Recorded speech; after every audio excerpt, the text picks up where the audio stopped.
Assalamualaikum dan salam sejahtera. Bunga melur di atas para, harum mewangi di waktu pagi. Merdeka subur tanah negara, jasa pejuang dikenang abadi. Anak merbah terbang ke hulu, hingga sebentar di pohon jati. Pejuang gagah berjuang dahulu, merdeka kini kita hayati.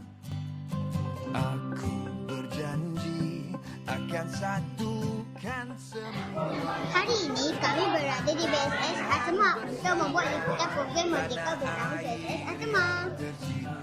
Program ini diadakan pada 26 dan 27 Ogos 2026 sempena sambutan Bulan Kemerdekaan. Sebagai aktiviti menarik telah disediakan untuk murid-murid. Apa yang menarik agaknya? Jom kita lihat.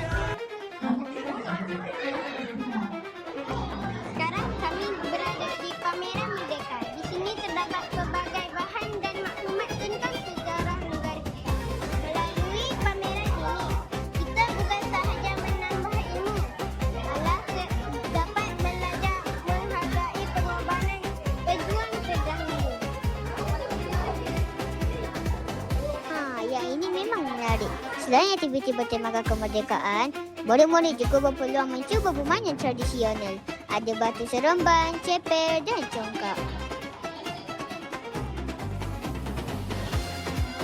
Batu seremban dimainkan dengan melambung dan menyambut buah sambil mengintip buah yang lain. Permainan ini memerlukan tumpuan dan kemahiran tangan. Ini pula permainan ceper. Ceper disusun, dilambung dan diputar mengikut cara permainan. Nampak mudah tapi kena cekap dan berhati-hati. Dan yang ini tentu ramai main congkak.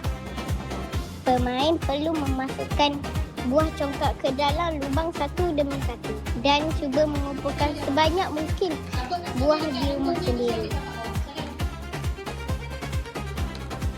Wah, cantiknya. Di sini boleh terdapat banyak stiker merdeka. Ada berbagai stiker bertemakan Malaysia dan kemerdekaan yang menarik dan berwarna-warni.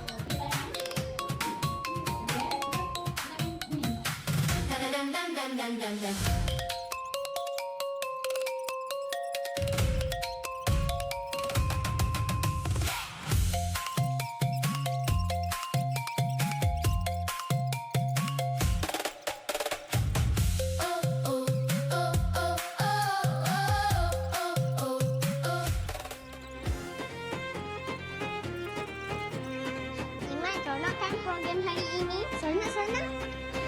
Program ini bukan sahaja dapat bermain dan melakukan berbagai aktiviti.